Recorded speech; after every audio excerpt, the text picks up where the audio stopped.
सभी विद्यार्थियों का मेरे चैनल में हार्दिक स्वागत है।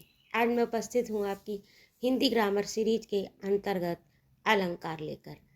हिंदी ग्रामर में आपकी ग्रामर हो चुकी है और काव्य के सौंदर्य के अंतर्गत रस छंद अलंकार में आज का विषय अलंकार है और ये आपका भाग 1 है। आप किसी कक्षा के छात्र हैं अथवा किसी प्रतियोगी परीक्षा की तैयारी कर रहे हैं तो ये वीडियो आपके लिए। तो भाग 1 में पढ़ेंगे अलंकार का अर्थ, परिभाषा और भेद। क्योंकि अलंकार का जो विषय है वो काफ़ी व्यापक और विस्तृत है, तो इसे एक वीडियो में समझना ठीक नहीं है, काफ़ी लंबा हो जाएगा, इसलिए मैंने इसको 2-3 भागों में बांट दिया है।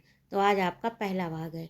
अलंकार का शाब्दिक अर्थ क्या है? तो अलंकार का शाब्दिक अर्थ होता है गहना या शोभा, और ये 2 शब्दों से मिला है। अलम धन कार, अर्थात अलंकार शब्द 2 शब्दों से बना है और अलम का अर्थ होता है शोभा या सुंदरता और कार का अर्थ करने वाला, अर्थात सुंदरता करने वाला या बढ़ाने वाला। अब इसकी परिभाषा, अब यहाँ पर सुंदरता से अर्थ किसी व्यक्ति से नहीं है बल्कि काव्य के सौंदर्य से है।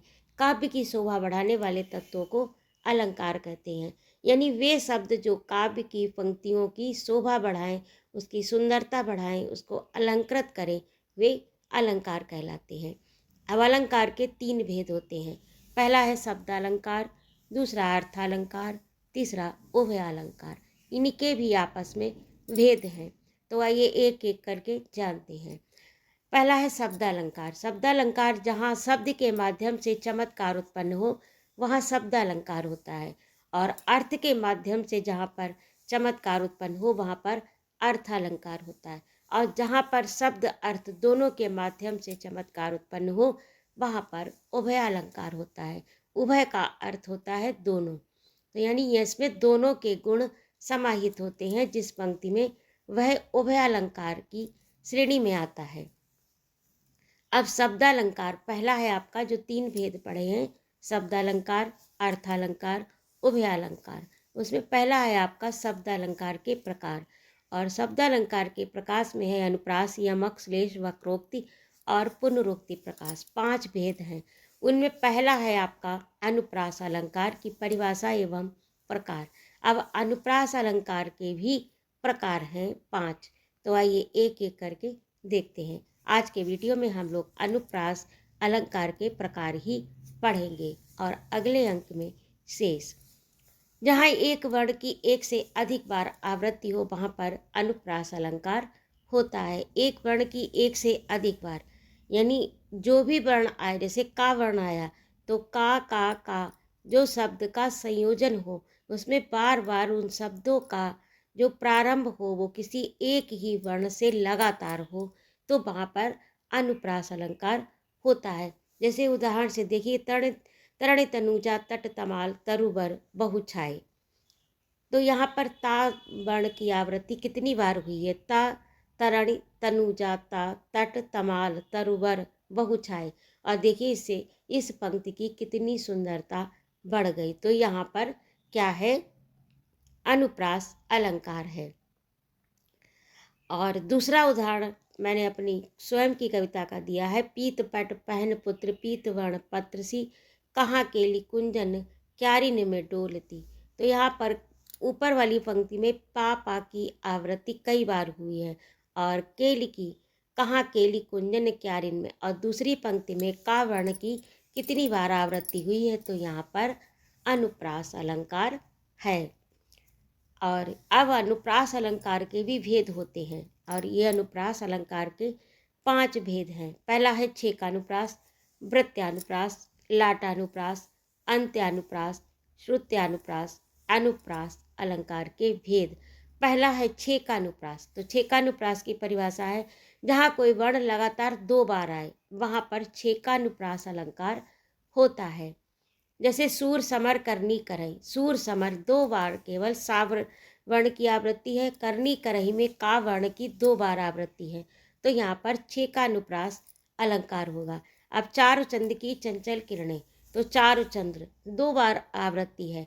अब इसमें चंचल नहीं जोड़ा जाएगा क्योंकि यहाँ पर कारक चिन्ह की का प्रयोग बीच में हो गया। यदि की शब्द का की नहीं आता तो क्या होता, यहाँ पर चारुचंद्र चंचल, तो फिर आपका अनुप्रास होता। लेकिन यहाँ पर की शब्द आ जाने के कारण ये यहाँ से कट हो गया और चारुचंद्र केवल 2 ही वर्ण रह गए आवृत्ति वाले। तो यहाँ पर 6 का अनुप्रास अलंकार है। और अगला है आपका वृत्त्यानुप्रास, जहाँ एक वर्ण की आवृत्ति लगातार 2 से अधिक बार होती है, अथवा जहाँ एक वर्ण की आवृत्ति लगातार 3 या 3 से अधिक बार होती है, वहाँ कौन सा अलंकार होता है, वृत्त्यानुप्रास। यानी वृत्त जैसा जो बनाए, लगातार 2 से अधिक बार हो, वहाँ पर वृत्त्यानुप्रास, जैसा कि इसके नाम से ही विदित है, वृत्त्यानुप्रास। अब इसमें यही उदाहरण सबसे सही है। तरन तनुजा तट तमाल तरुवर बहु छाए, अपीत पट पहन पुत्र पीत वर्ण पत्र सी, कहाँ केली कुंजन क्यारिन में डोलती। तो ये जो 2 उदाहरण हैं आपको ये वृत्त्यानुप्रास के हैं। इसमें लगातार जो है वर्णों की आवृत्ति हो रही है 3 से अधिक बार। अब अगला है आपका लाटानुप्रास, जब किसी वाक्य या उपवाक्य की आवृत्ति उसी अर्थ में होती है किंतु उसके मूल अर्थ में अंतर आ जाए। यानी आवृत्ति तो उसी तरह से होती है वाक्य की और उपवाक्य, यहाँ पर वर्ण नहीं, यहाँ पर वाक्य है। और आवृत्ति तो होती है लेकिन उसका जो मूल अर्थ है वह अलग होता है। शब्द वही होते हैं लेकिन उसका अर्थ बदल जाता है। जैसे उदाहरण से देखिए, राम भजन जो करत नहीं, भव बंधन भय ताई।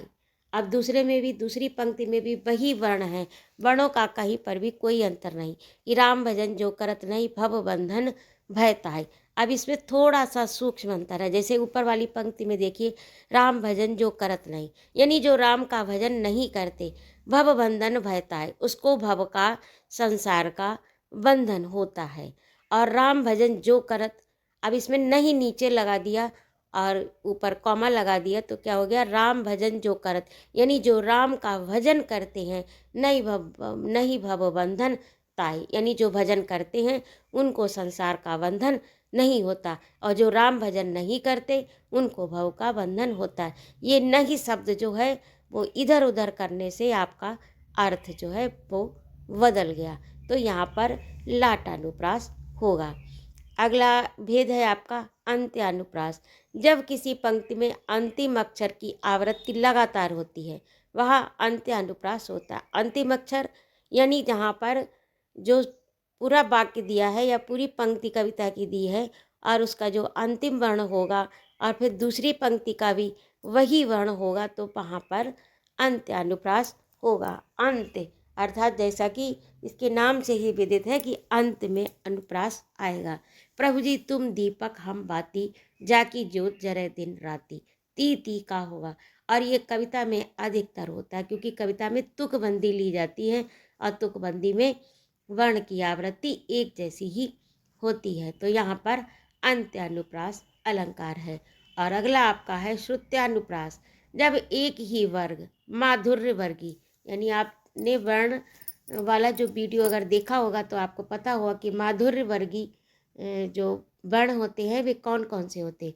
तो माधुर्य वर्गी यानी माधुर्य वर्ग में ता था दा धा ना वर्ण आते हैं, इनको माधुर्य वर्गी कहा जाता है। जब एक ही वर्ग वर्णों की आवृत्ति बार बार होती है, यानी इन्हीं 5 वर्णों की लगातार आवृत्ति होती है, तो वहाँ पर श्रुत्यानुप्रास होता है, क्योंकि यह आवृत्ति सुनने में बहुत अच्छी लगती है, मधुर लगती है। अब जैसे उदाहरण से देखिए, दिनांत था थे दीननाथ डूबते, सधेनु आते ग्रह ग्वाल थे, ता दिन दान दीन धरती। अब यहाँ पर ता था दा था ना 5 में से किसी अलग वर्ण की आवृत्ति नहीं हुई है, यानी माधुर्य वर्ग के जितने भी वर्ण हैं वो सब यहाँ पर आ गए। तो इस तरह से ये आपका श्रुत्यानुप्रास हो गया। अब अगला अलंकार जो अगले अंक में होगा वो वह होगा आपका यमक श्लेष वक्रोक्त तथा वक्रोक्त के भेद व पुनरुक्ति प्रकाश पढ़ेंगे। आज के अंक में इतना ही। यदि आपको वीडियो अच्छा लगा हो तो चैनल को सब्सक्राइब करना ना भूलें। बने रहें मेरे चैनल पर इसी भांति के वीडियो प्राप्त करने के लिए। जय माँ भारती।